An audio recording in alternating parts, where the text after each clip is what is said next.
नमस्कार दोस्तों, आर के मौर्य कॉमर्स क्लासेज में आपका स्वागत है। मैं राजकुमार मौर्य। इस वीडियो के माध्यम से आपके लिए इकोनॉमिक्स से संबंधित मजदूरी चैप्टर प्रस्तुत कर रहे हैं। मजदूरी चैप्टर से संबंधित क्वेश्चन आपके पेपर में पूछा जाता है। मुख्य टॉपिक्स मैं यहाँ बताऊँगा जो आप अपनी पेपर में लिख पाएंगे। आपको सबसे पहले अपने चैप्टर का नाम लिख लेना है मजदूरी, उसके बाद वेजेज। मजदूरी को इंग्लिश में वेजेज कहते हैं। मजदूरी, वेजेज, ठीक। लेबर कहते हैं, वेजेज कहते हैं, ठीक है। श्रम मतलब लेबर, वेजेज एक ही चीज़ है सब। अब आपको जैसे मजदूरी की परिभाषा एक लाइन में लिखना हो तो क्या लिखेंगे?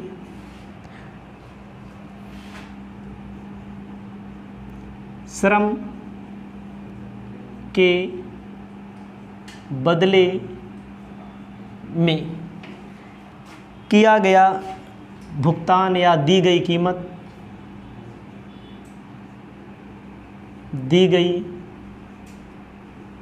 कीमत, मजदूरी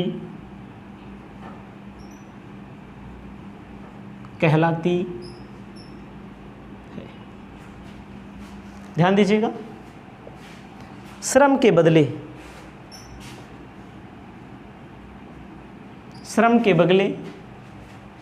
आप किसी से काम कराते हैं ना। कोई व्यक्ति किसी फैक्ट्री में काम करता है, नौकरी करता है, उसके लिए दिया गया भुगतान मजदूरी कहलाता है। आपको ध्यान देना है, अपनी कॉपी में लिखना है मजदूरी के प्रकार होता है। ध्यान दीजिएगा, ये आपको बहुत छोटा मैंने बताया। मजदूरी में मजदूरी का मतलब क्या होता है? दूसरे से काम करवाएंगे, वहाँ पर जो भुगतान दिया जाएगा उसे मजदूरी कहा जाता है। लेकिन इसमें कुछ चीज़ों को आपको स्पष्ट करना है। मजदूरी शब्द वहाँ यूज किया जाता है जहाँ श्रम की प्रधानता हो। श्रम का मतलब समझते हो? जहाँ पर मेहनत करने की प्रधानता हो। कोई खेत में काम करता है, कोई सड़क बनाने का काम करता है, कोई घर बनाने का काम करता है, वहाँ पर किसकी प्रधानता है? दिमाग का प्रधानता नहीं होती है। मजदूरी में क्या क्या प्रधानता होती है? मेहनत की प्रधानता होती है। अधिकतर चीज़ें याद होने से आपको समझ में आएंगी। मजदूरी का मतलब आपको एक सिस्टमेटिक तरीके से लिखना है। किसी से काम कराया गया, उसके बदले में जो भुगतान किया गया उसे मजदूरी कहा जाता है। अब आपको क्या करना है? अब इसमें कहा गया है मजदूरी के लिए इसमें कुछ चीज़ें कही गई हैं। मजदूरी अगर भाड़े के रूप में दिया जाता है तो मजदूरी नहीं कहलाता है। थोड़ी देर के लिए मानिए, आपने किसी से कोई सामान मंगवाया, भाड़ा दे रहे हैं तो मजदूरी नहीं है। आप किसी डॉक्टर के यहाँ जा रहे हैं, फीस दे रहे हैं तो मजदूरी नहीं है। हम आपको पढ़ा रहे हैं, आप हमें फीस देते हैं, ये मजदूरी है कि नहीं है? नहीं है, क्योंकि मैं स्वतंत्र हूँ। जहाँ पर कोई व्यक्ति स्वतंत्र होता है वहाँ मजदूरी शब्द का यूज करना गलत माना जाता है। बहरहाल इनकम टैक्स की दृष्टि से देखते हैं तो मजदूरी और वेतन में अंतर नहीं होता। वेतन कहाँ मिलता है? जहाँ दिमाग की प्राथमिकता हो। कोई लेबर काम करने जाता है फैक्ट्री में, कहीं भैया मजदूरी मिलती है। कोई ऑफिस का काम करने जाता है तो क्या कहता है? सैलरी मिलती है। तो यहाँ पर आपको इन सारी चीज़ों को ध्यान देना है। उसके बाद आपको ध्यान देना है डॉक्टर की फ़ीस, वकील की फ़ीस, व्यापारी को पुरस्कार मिलता है, ठीक है, उसे मजदूरी में शामिल नहीं किया जाएगा। इसको समझिएगा हमारी बातों को। यहाँ पर जो स्वतंत्र होता है, जैसे विधायक होता है, आपके यहाँ का जनप्रतिनिधि कोई विधायक होगा, कोई सांसद होगा ना, उसको भी वेतन मिलता है, उसको भी पैसा मिलता है, तो मजदूरी नहीं है वो, ठीक है, वो स्वतंत्र होता है, ठीक है। इन सब चीज़ों को थोड़ा आप ध्यान देंगे। मजदूरी का मतलब समझ गए, वेतन का मतलब जहाँ श्रम की प्रधानता हो वहाँ मजदूरी, जहाँ दिमाग की बुद्धि की प्रधानता हो वहाँ पर वेजेज। आपको लिखना है मजदूरी के प्रकार, मेन पॉइंट पढ़ लेना है।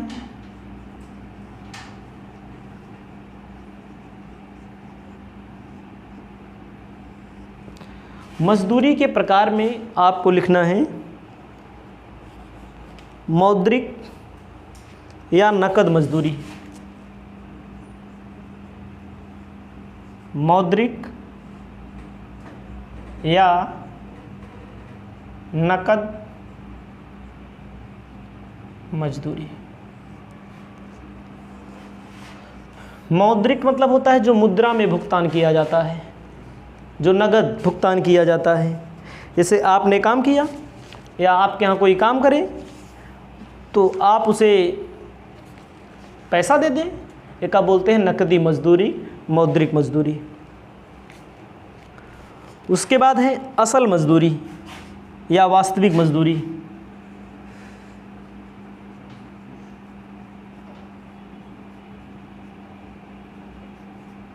या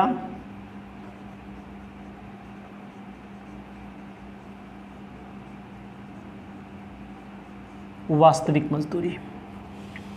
असल मजदूरी किसे कहते हैं, वास्तविक मजदूरी किसे कहते हैं? देखा, मजदूरों को फैक्ट्री में नकदी भी दी जाती है,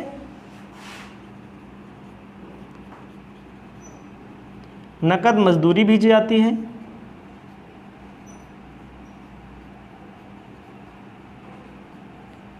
अन्य सुविधाएं भी दी जाती हैं। समझिएगा हमारी बातों को। जैसे कोई श्रमिक कहीं पर काम करने जाता है, उसको पैसा मिलता है, और सुविधा में क्या शामिल होता है? पैसा तो मिलेगा ही, पानी की सुविधा दे दी जाती है, मकान दे दिया जाता है, आने जाने के लिए सुविधा दे दी जाती है।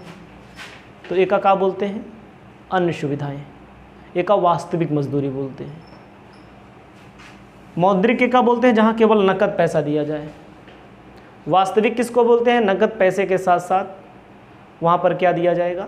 कुछ सुविधाएं भी दी जाएंगी, उसे बोला जाएगा क्या? असल मजदूरी। ठीक है, इसको आप लिखेंगे।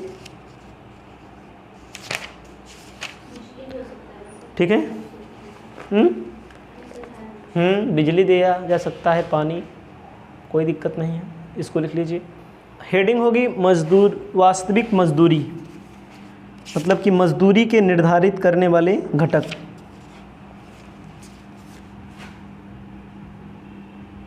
मजदूरी के को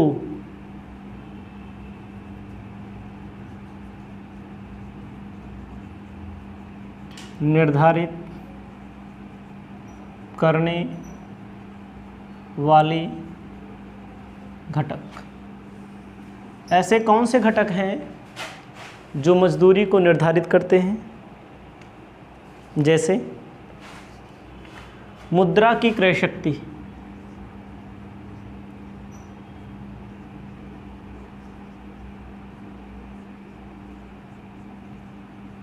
क्रय शक्ति का मतलब क्या होता है? मुद्रा की क्रय शक्ति का मतलब होता है जैसे हम लोग कोई वस्तु बनाते हैं, जैसे मुद्रा की क्रय शक्ति अगर ज़्यादा है तो मजदूरी का दर जो होगा कम होगा। यानी कि आप कम पैसा लेकर बाज़ार जाते हैं, आपको ज़्यादा सामान मिलता है, यानी कि महंगाई नहीं है तो मजदूरी कम होती है। बहुत पहले आप जाएं, कहते हैं बुजुर्ग लोग, भैया अठन्नी चवन्नी 10 पैसा मजदूरी थी पहले ना, सुनते होंगे आप। आपके ही सामने 200-300 मजदूरी थी, हमारे सामने 100 रुपया 50 रुपया मजदूरी थी हमारे सामने एक दिन की। तो उस समय मुद्रा की क्रय शक्ति ज़्यादा थी, और आज 500 रुपया मजदूरी है, 400 है, तो मुद्रा की क्रय शक्ति कम थी। जब 50 रुपया मजदूरी थी तो 50 रुपये में बहुत सारा सामान मिलता था। आज 500 रुपया है कहने का मतलब जब ज़्यादा मजदूरी देनी पड़ती है तो इसका मतलब मुद्रा की क्रय शक्ति घट गई है। समझ रहे हो? आप सुनते होंगे नेपाल है बगल में, वहाँ भारत का जो रुपया है वहाँ अगर आप जमा करेंगे तो भारत के रुपए से ज़्यादा मिलेगा आपको, वहाँ का यहाँ से कम मिलेगा, कम हो जाएगी। अब आप चलिए ठीक है, नेपाल है, बांग्लादेश भारत से उसकी करेंसी ज़्यादा तेज़ हो गई है, पहले कम थी क्योंकि उसकी अर्थव्यवस्था अच्छी हो गई है।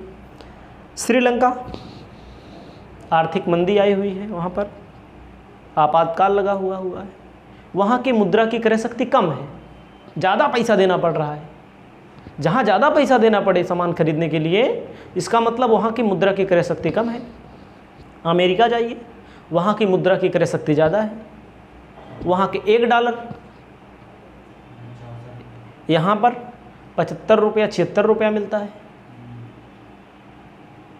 तो कहने का मतलब मुद्रा की क्रय शक्ति ज़्यादा होगी तो मजदूरी की दर कम होगी, क्योंकि कम पैसा खर्च करने पर अच्छी वस्तुएं मिलेंगी, ज़्यादा वस्तुएं मिलेंगी। जहाँ की मुद्रा की क्रय शक्ति, जहाँ पर हम कम पैसा देंगे वहाँ ज़्यादा होगी, जहाँ ज़्यादा देंगे पैसा वहाँ कम होगी। अगला लिखना है अन्य सुविधाएं, मजदूरी को निर्धारित करने वाले घटक। आप समझिए अन्य सुविधाएं, आप समझिए जहाँ पर कोई सुविधा नहीं मिलती वहाँ पर मजदूरी ज़्यादा देनी पड़ती है मजदूर को, क्योंकि उसी मजदूरी से वो अपना किराए पर मकान लेगा, पानी लेगा, बिजली लेगा, आने जाने का लेगा।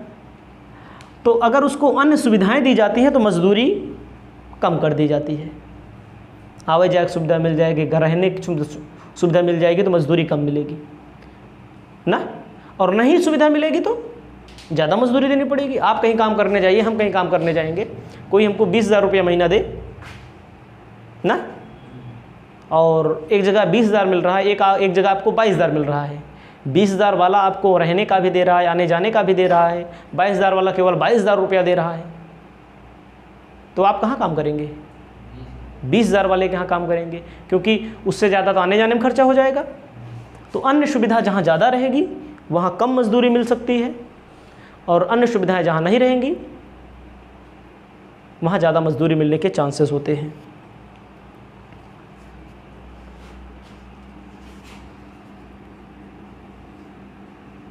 अतिरिक्त आय प्राप्त करने के स्रोत। अतिरिक्त आय प्राप्त करने के स्रोत, आप समझिएगा थोड़ी देर के लिए। लोग कहते हैं ऊपरी कमाई ना, ऊपर से कमा लेते हैं। ज़्यादातर जो ड्राइवर लोग कहीं नौकरी करते हैं तो सुनते होंगे आप, ये सब वास्तविक बातें हैं। ड्राइवर मतलब जो ट्रक वगैरह चलाते हैं, बस वगैरह चलाते हैं, कहते हैं भैया हमारा क्या बोलते हैं तनख्वाह कम है, हम ऊपर से तान देते हैं मजदूरी, ऊपर से कमा लेते हैं। सुनते होंगे, सही है कि नहीं? और कमाते भी हैं। तेल बेच लेते होंगे, बेचते हैं, हमारे सामने हमने देखा है, ठीक है। तेल भी बेचते हैं। तेल के अलावा कभी कभी होता है उनको, जैसे कोई चेन्नई से चला ट्रक लेकर के, उनका 50,000 40,000 भाड़ा दे दिया जाता है, मतलब तेल डलवा लेना, अपना भाड़ा किराया रास्ते में पुलिस फाटक दे देना। तो कभी कभी उसमें से पैसा बच जाता है। जैसे 50,000 मिला चेन्नई से दिल्ली आने के लिए, थोड़ी देर के लिए मानिए 50,000, तो वो कभी कभी 40,000 रुपया खर्च कर लेते हैं, 10,000 बच जाता है, कभी कभी 45,000 खर्च कर लेते हैं। तो अगर अन्य स्रोत जहाँ पर रहता है तो वहाँ पर मजदूरी कम रहती है। आप देख लीजिए ड्राइवरों की मजदूरी, जो प्राइवेट ड्राइवर ट्रक चलाते हैं उनकी मजदूरी ज़्यादातर 8,000 10,000 12,000 15,000 ज़्यादा नहीं रहती है, और 20,000 रहती होगी, 25,000 रहती होगी, ये बात नहीं है भी, लेकिन वो ऊपरी उनकी कमाई होती है। तो अगर उनकी ऊपरी कमाई होती है तो वो ऐसे स्थान पर काम करना पसंद करते हैं ना। तो अन्य स्रोत भी देखना पड़ता है थोड़ी देर के लिए, मानिएगा, ये भी मजदूरी को निर्धारित करते हैं। कार्य का स्वभाव कैसा है समझिएगा।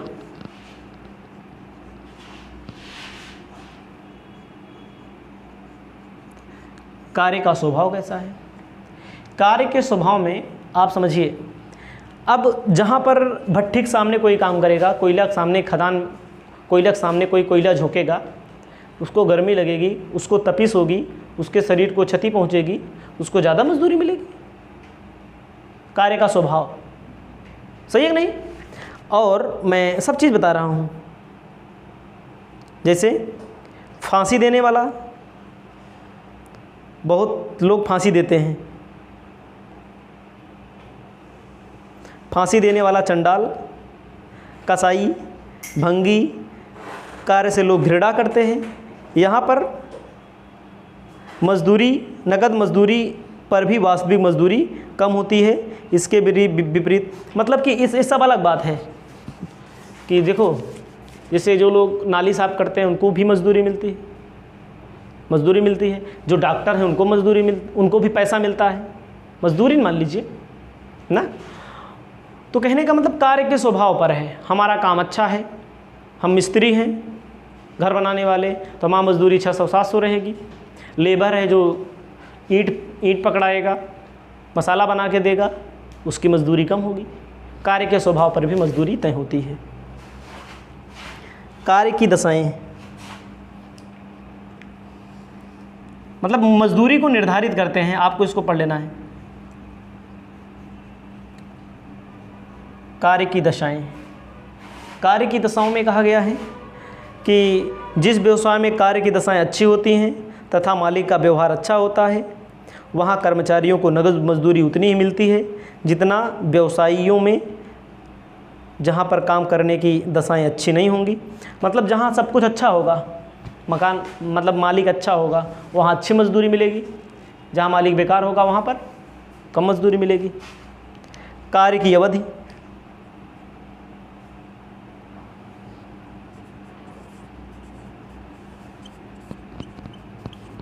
कार्य की अवधि पीरियड, कार्य की अवधि में कह रहा है जिस व्यवसाय में मजदूरों को कम काम करना पड़ता है, अधिक छुट्टियां मिलती हैं, वहाँ मजदूरी ज़्यादा होती है। याद रखिएगा, कम काम करना पड़ता है। जो मास्टर होते हैं, प्रोफेसर होते हैं, वहाँ पर ज़्यादा मजदूरी रहती है, कम रहती है? ज़्यादा रहती है। हर संडे छुट्टी, संडे को छोड़ दो, संडे को मारो गोली, अलग बात है। संडे के अलावा जितना त्यौहार पड़ रहा है, कितना कॉलेज बंद रहता है ना, लेकिन उनके गुणवत्ता पर मिलता है, गुणवत्ता रहती है। अब वहाँ पर मेहनत करके पहुँचे हैं, इसलिए उनकी मजदूरी क्या होती है? ज़्यादा होती है। ये जान लीजिएगा, प्रोफेसर की मजदूरी डिप्टी कलेक्टर की मजदूरी ज़्यादा होती है। 2 नंबर पैसा कमाना अलग बात है, कमा ले। कार्य की नियमितता,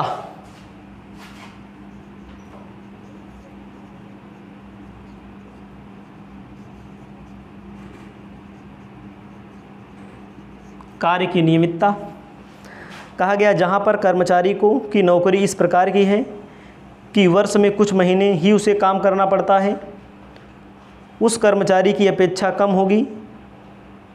ध्यान दीजिएगा, कार्य की नियमितता, कुछ लोग मौसमी काम होता है, कुछ जगह 12 मासी काम होता है।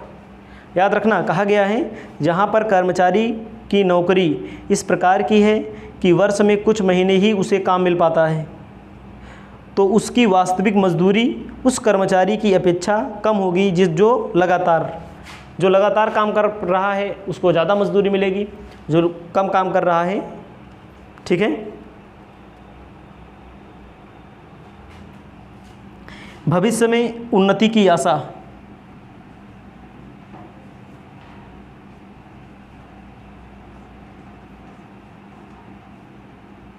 उन्नति की आशा, जहाँ पर भविष्य में उन्नति की आशा होती है, कहा गया है श्रमिकों में मानसिक संतोष के कारण नगद मजदूरी कम, वास्तविक मजदूरी अधिक होती है। जहाँ पर उन्नति की आशा होती है, नगद कम मिलता है, लेकिन वास्तविक में 2 चीज़ें आती हैं, सुविधा भी आती है। ठीक है। अगला आपको लिखना है व्यावसायिक व्यय,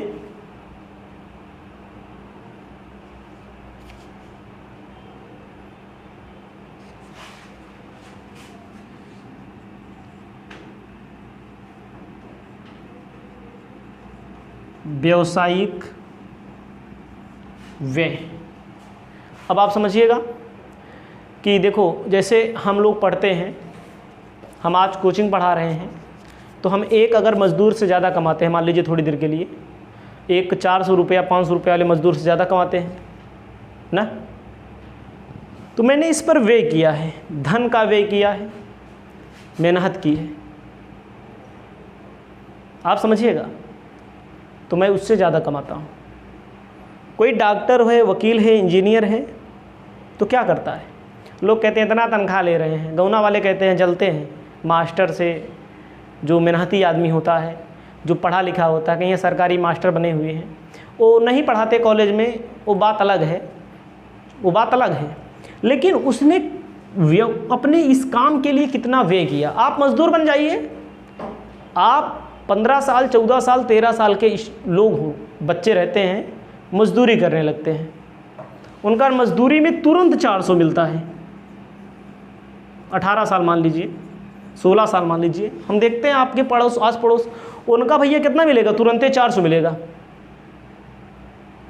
अगर हम आज जाएंगे कहाँ मजदूरी करने,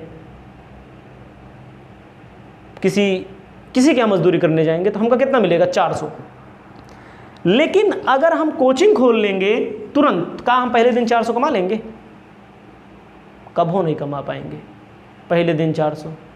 कोचिंग में नाम कमाना पड़ेगा, उसके पहले आपको खर्चा करना पड़ेगा। पढ़ाई लिखाई, जो लोग, जो डॉक्टर 1-1 लाख रुपया महीना, 2-2 लाख रुपया महीना कमा रहे हैं, 4-4 लाख रुपया महीना, भैया वो पैसा खर्चा किए हैं, समय खर्चा किए हैं, पत्र पत्रिका खरीदे हैं, कि कॉपी किताब खरीदे हैं। जितने हम कॉपी किताब खरीदते हैं, उतने कि यहाँ आदमी गुटखा खा लेते हैं मजदूर लोग। सबकी बात नहीं कर रहे हैं, बहुत सारे लोग हैं। हमारे 50-100 रुपये में दिन भर खर्चा नहीं है, लेकिन एक जो दिहाड़ी मजदूर करता है 50 रुपया, ओके कौन खर्चा है, ओके खर्चा है गुटखे के, सही है नहीं। तो आप समझिएगा, तो व्यावसायिक, जो वकील बना है, इंजीनियर बना है, पैसा खर्चा किया है, श्रम किया है, तब आज जो मास्टर बना है, ये भी आपको ध्यान देना पड़ता है, ये भी मजदूरी को निर्धारित करते हैं। ठीक है, ठीक है। अगला है आश्रित। 8वें के बाद 9वां लिखा है ना, 9वें के बाद 10वां,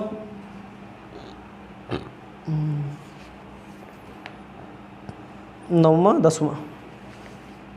प्रशिक्षण।